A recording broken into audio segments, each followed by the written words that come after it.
వా ఏంటత్తయ్య దారికి అడ్డంగా నిలబడ్డావు? నేను అడ్డంగా నిలబడ్డం కాదు, నీ జాతకానికి అడ్డంగా నిలబడ్డా. రాహు కేతువులు తప్పుకున్నారు, గురుడు ఉచ్చస్థితిలో ఉండి యోగిస్తున్నాడు. అలా ముందుకు వెళ్ళి కుడివైపుకి తిరిగావంటే నీ జాతకమే మారిపోతుంది. నన్ను నమ్ము. ఏం మాట్లాడుతున్నావు అత్తయ్య? కుడివైపుకి తిరిగితే మాత్రం జాతకాలు మారిపోతాయా? చూడు కౌస్తుభ్, కావాలంటే నువ్వు నన్ను అనుమానించు, అంతేకాని నా జ్యోతిష్యాన్ని మాత్రం అనుమానించొద్దు. నేను చెప్పింది అబద్ధం అనుకుంటే నువ్వెళ్ళి కుడివైపుకి తిరుగు. నీ మనసులో ఉన్న కోరిక తీరకపోతే అప్పుడు నన్ను అడుగు.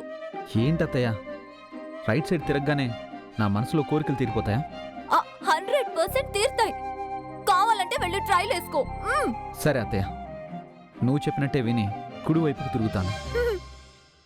నా మనసులో ఉన్న కోరిక నెరవేరకపోతే ఇంక జీవితంలో నీ మాట నమ్మను.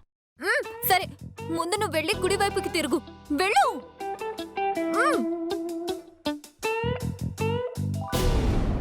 ఆ హేమ చనిపోయింది కాబట్టి ఆ బాధలో మాణిక్యం గుండాగి చస్తాడు.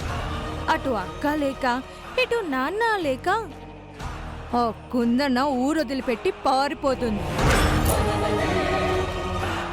దాంతో కౌస్తుభ్తో నా పెళ్ళి. మరి కాంచనమాలంటే ఏమనుకున్నావు? ఒకే దెబ్బకి 2 పిట్టలు. ఒక పక్క హేమ అవుట్, ఇంకొన్ని రోజుల్లో ఆ మాణిక్యం కూడా అవుట్. ఏదేమైనా కౌస్తుభ్ బావని తలుచుకుంటేనే నాకు జాలేస్తుంది. కుందనని ప్రేమించాను అని నాతో చెప్పగానే నీ ప్రేమకు నేను సపోర్ట్ చేస్తాను, ఎలాగైనా ఆ అమ్మాయిని ప్రేమకు ఒప్పించు అని చెప్పాను. పాపం బావ అమాయకంగా నా మాట నమ్మేసి నేను ఎలా చెప్తే అలా వింటూ వచ్చాడు.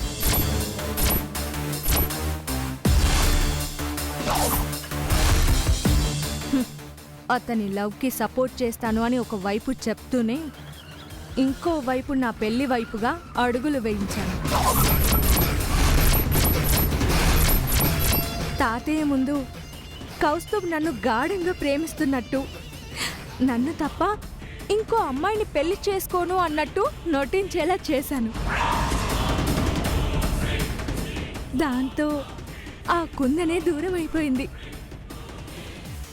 ఈ కనిష్క కౌస్తుభ్కి పెళ్ళమవుతుంది. కనిష్క, కనిష్క, కనిష్క, కనిష్క.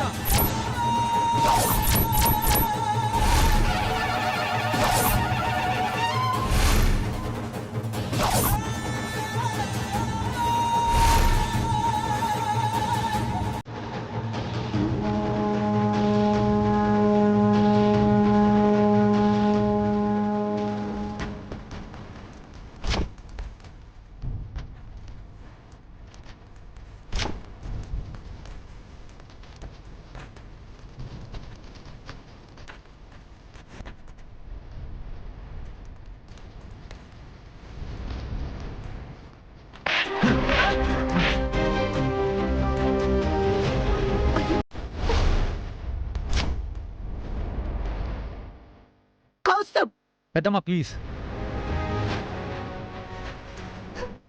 నేను నీకేం అన్యాయం చేశాను? నీకేం ద్రోహం చేశాను?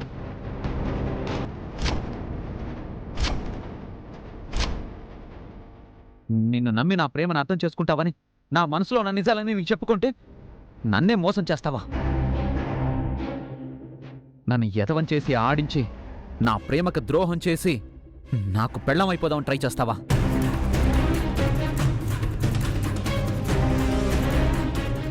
అలా చేయడానికి నీకు సిగ్గుగా లేదు? నాన్న కౌస్తుభ్, కనిష్క స్థానంలో ఉంటే ఎవరైనా అలానే ఆలోచిస్తారు, ఎవరైనా అలాగే చేస్తారు. తప్పు పెద్దమ్మా.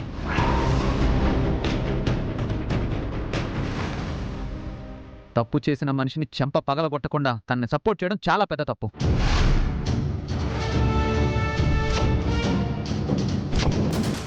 నన్ను మోసం చేసింది, నాకు ద్రోహం చేసిందని తెలిసిన మరుక్షణమే నువ్వే తన చెంప పగలగొట్టుంటే మా పెద్దమ్మ నా గురించి ఆలోచించిందని ఆనందపడుండేవాణ్ణి. కానీ నువ్వు తను నన్ను మోసం చేసిందని తెలిసినా తనకే సపోర్ట్ చేస్తున్నావు చూడు. అది నాకు నచ్చలేదు పెద్దమ్మా. నాకు ఇక్కడ ఎవరూ నచ్చడం లేదు.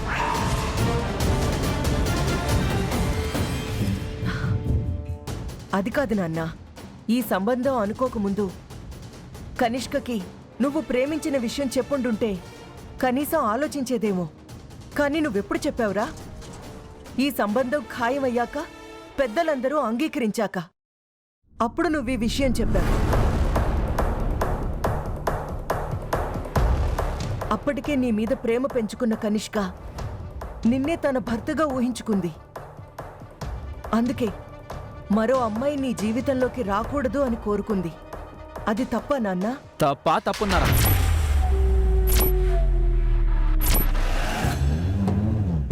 మీరందరూ తనకి ఇలా సపోర్ట్ చేయబట్టే ఆఖరికి నన్ను కూడా మోసం చేయాలని చూస్తుంది. నేను ఇప్పుడు చెప్తున్నాను, నేను పెళ్ళంటూ చేసుకుంటే కుందనానే చేసుకుంటాను.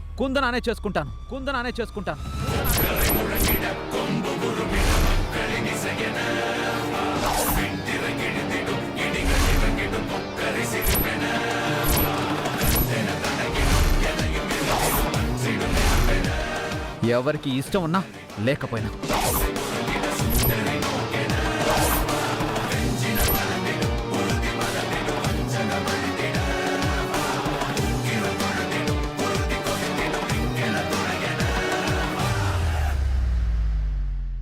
అంత దూరం ఎందుకులే నాన్నా? నీ ప్రేమను మేం కాదంటేనే కదా. అక్కా, రత్నమాల, పెళ్ళంటే నూరేళ్ల పంట అంటారు. జీవితాంతం కలిసి కాపురం చేయాల్సింది కౌస్తుభ్.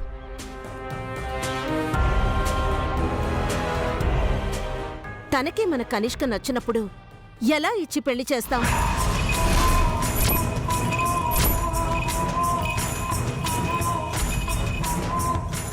అది కాదక్కా. అందరికీ కనిష్కే మన ఇంటి కోడలని చెప్పుకున్నాం కదా. ఈ టైంలో పర్వాలేదు. మహా అయితే ఏమవుతుంది? పరువు పోతుంది.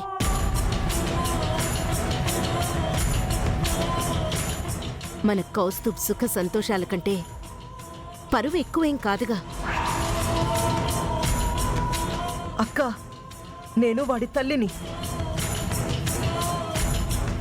ఏ అమ్మాయి ఇంటి కోడలైతే బావుంటుందో నిర్ణయించే హక్కు కూడా నాకు లేదా? నా మాట కాదు అని వాడిష్టం వచ్చినట్టు పెళ్లి చేసుకుంటే నా శవాన్ని కళ్ళ చూడాల్సొస్తుంది. అమ్మా,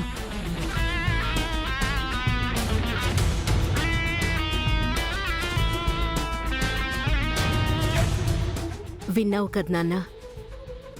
కరవమంటే కప్పకు కోపం, విడవమంటే పాము కోపం అని మీ తల్లి కొడుకుల మధ్య నేను నలిగిపోయేలా ఉన్నాను.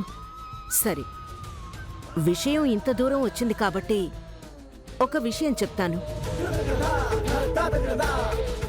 అది మీ ఇద్దరికీ ఆమోదమైతేనే. చెప్పు పెద్దమ్మా. నువ్వేం చెప్పినా నేను వినడానికి సిద్ధంగా ఉన్నాను. నువ్వెలా చెప్తే అలా చేయడానికి నేను కూడా సిద్ధంగానే ఉన్నానక్కా. మీ అమ్మ అనుకున్నట్టుగా కనిష్కతో నీ పెళ్లి ఏర్పాట్లు చేసుకుంటూ ఉంటుంది. ఆ పెళ్లి ముహూర్తానికి నువ్వు కనుక నీకు నచ్చిన అమ్మాయిని నీతో పెళ్లికి ఒప్పించి తీసుకురాగలిగితే ఆమెతోనే నీ పెళ్లి జరుగుతుంది.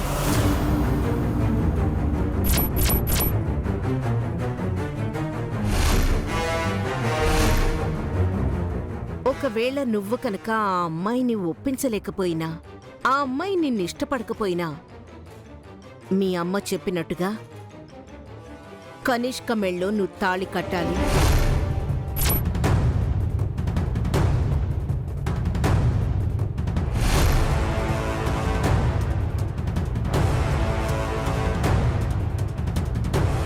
ఈ కండిషన్కి నువ్వు ఓకేనా?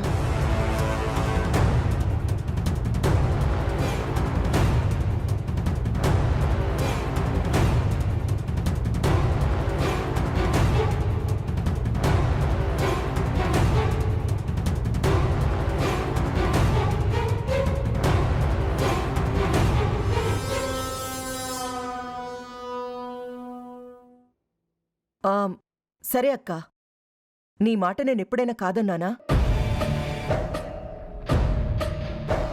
నువ్వు చెప్పినట్టుగా కౌస్తుబ్ తన లవర్ని పెళ్లి కొప్పించినట్టయితే ఆ అమ్మాయితో కౌస్తుబ్ పెళ్లికి నాకెటువంటి అభ్యంతరం లేదు.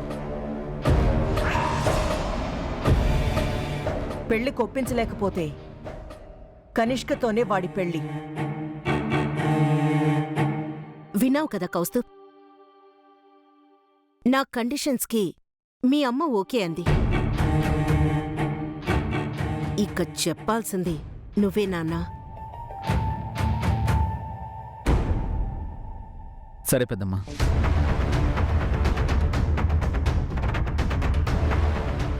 మీరు పెట్టిన ముహూర్తానికే నా మనసుకు నచ్చిన అమ్మాయిని పెళ్లి కొప్పిస్తాను. అలా కానీ నేను ఒప్పించలేకపోతే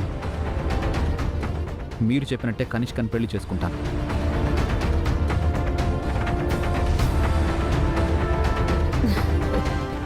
సెబ్బాష్, నేను పెట్టిన కండిషన్స్కి మీరిద్దరూ ఒప్పుకున్నారు కాబట్టి సరిగ్గా ఇంకో 15 రోజుల్లో నీ పెళ్లి.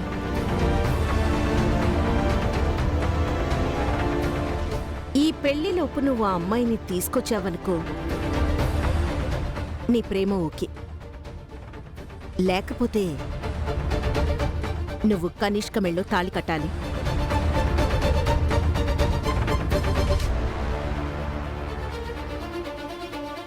చూద్దాం ఆ దేవుడు ఏం డిసైడ్ చేస్తాడు.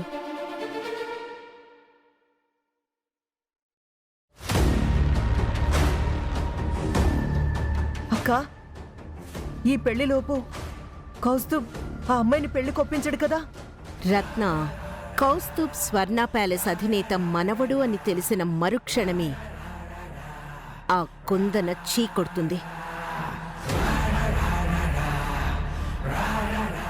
నువ్వు నా శత్రువు ఇంటి కొడుకువి, నన్ను పెళ్లి చేసుకునే అర్హత నీకు లేదు అని మెడపట్టి గెంటేస్తుంది. కరెక్ట్ అత్తయ్య. హా, కౌస్తుబ్ రత్నమాల అత్తయ్య కొడుకని తెలిసిన మరుక్షణం ఆ కుందన కౌస్తుబ్ని అసహ్యించుకుంటుంది. అవసరం లేదు పొమ్మంటుంది. నీ ప్లాన్ నాకు క్లియర్గా అర్థమైందక్కా. ఇక నిశ్చింతగా ఉండొచ్చు. ఉమ్.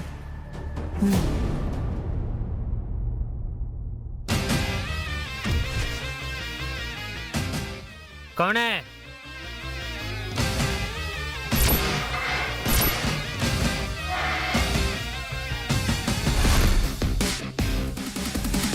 ఓలమ్మో ఓలమ్మో, 30 ఏళ్ళ నుంచి ఈ ఇంట్లో ఎంతమంది పనులు వచ్చినా ఆ వజ్రపతికి నానే కాపీ ఇచ్చుకోవాలి.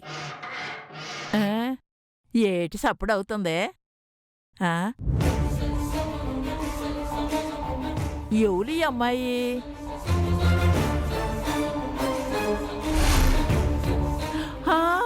వాళ్ళమ్మ వరలక్ష్మి, మా మాణిక్యం తమ్ముడు చెల్లెలు.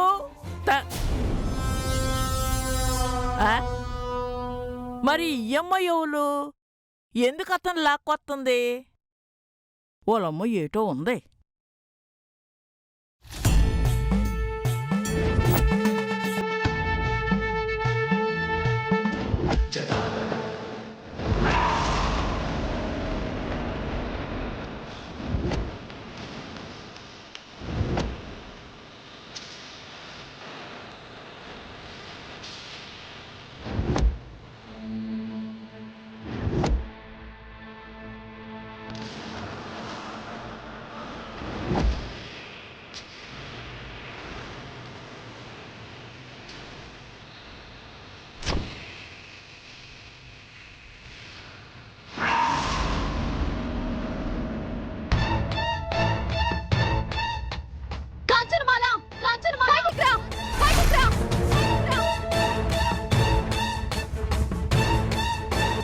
ఎవరండి మీరు?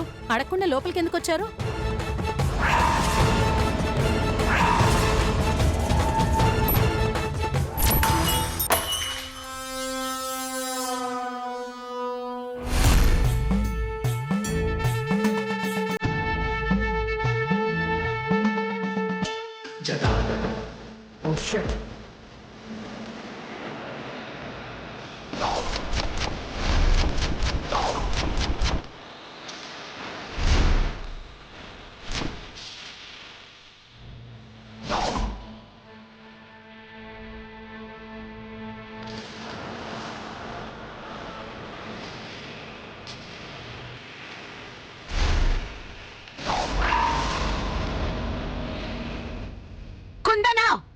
కాంచనమాల!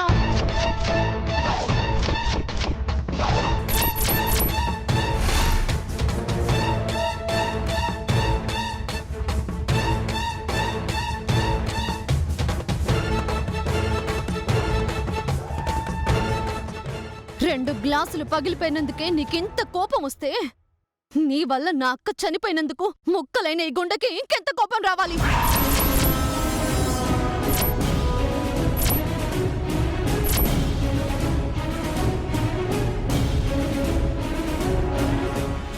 మీ అక్క చనిపోయింది మీ చేతకానితనం వల్ల, మీ అసమర్థత వల్ల, మీరు చేసిన మోసం వల్ల.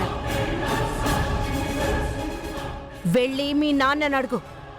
మీ అక్క ఎందుకు చనిపోయిందో చెప్తాడు. అక్కర్లేదు. మా అక్క పెళ్లి ఆపమని నువ్వు పంపిన నీ తొత్తున్నాడుగా, వాణ్ణడిగితే వాడే అంతా చెప్తాడు.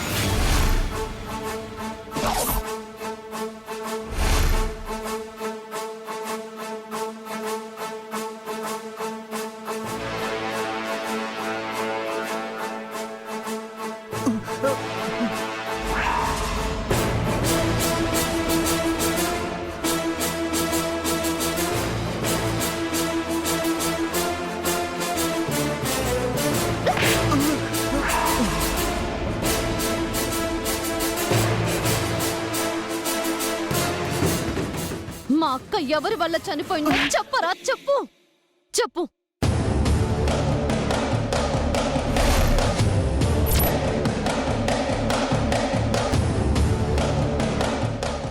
నా ఇంట్లో అడుగు పెట్టేంత ధైర్యం దీనికెలా వచ్చిందా అనుకున్నా.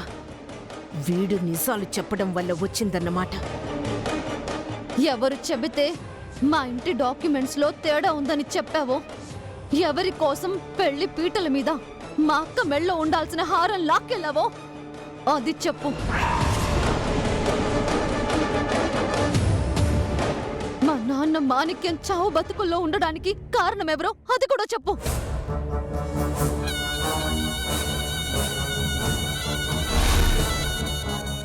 ఆ, మా తమ్ముడు మాణిక్యం కూతురా ఈ అమ్మాయి? అది అది ఓహో, నువ్వెంతైనా ఈవిడ తొత్తువి కదా. ఈమె చిటికేస్తే తప్ప నువ్వు మాట్లాడవన్నమాట. కాంచనమాల, నువ్వు పంపిన నీ తొత్తుతోనే నిజం చెప్పించమంటావా, లేక నువ్వే నోరు విప్పుతావా? ఏయ్, ఎక్కడికొచ్చి ఏం మాట్లాడుతున్నావు? స్పృహండే మాట్లాడుతున్నావా? నాకు బాగా తెలుసు. నా ముందు నించుంది మంచి మానవత్వం లేని ఒక మనిషి.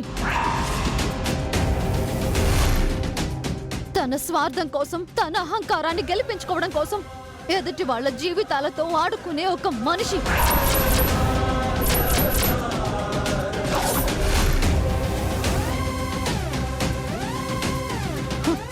అయినా మేం నీకు ఏం అన్యాయం, ద్రోహం చేశామని మా జీవితాలతో నువ్వు ఇలా ఆడుకుంటున్నావు?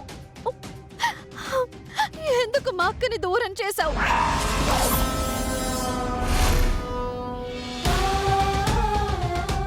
తెచ్చివు, మా అక్కని నాకు తెచ్చివు. లేదంటే నేనేం చేస్తానో నాకే తెలీదు. తెచ్చివు, మా అక్క నాకు తెచ్చివు. ఏయ్, నీ అక్క చావు కారణం ఆ రంగమ్మ, మీ నాన్న.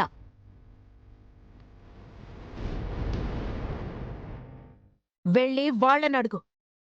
చనిపోయిన మీ అక్కని తెచ్చిస్తారేమో. అంతేగాని వింటున్నాం కదా అని పిచ్చి వాగుడు వాగితే సెక్యూరిటీ గార్డ్ని పిలిపించి బయటికి గెంటించాల్సి వస్తుంది.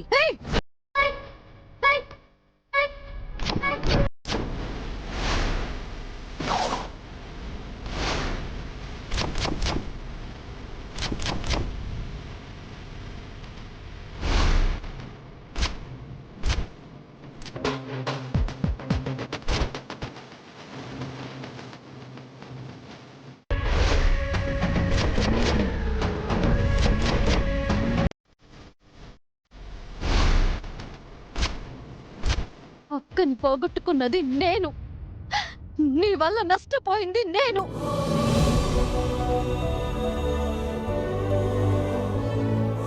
ఒకవైపు అక్కని పోగొట్టుకొని మరోవైపు తండ్రి చావు బతుకుల మధ్య చస్తూ క్షణక్షణం నరకం అనుభవిస్తున్నాడు.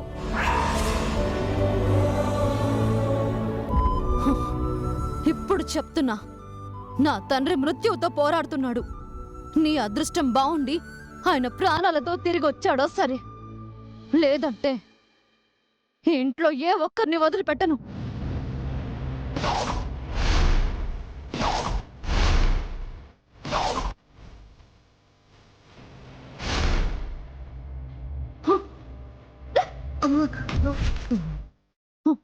పదత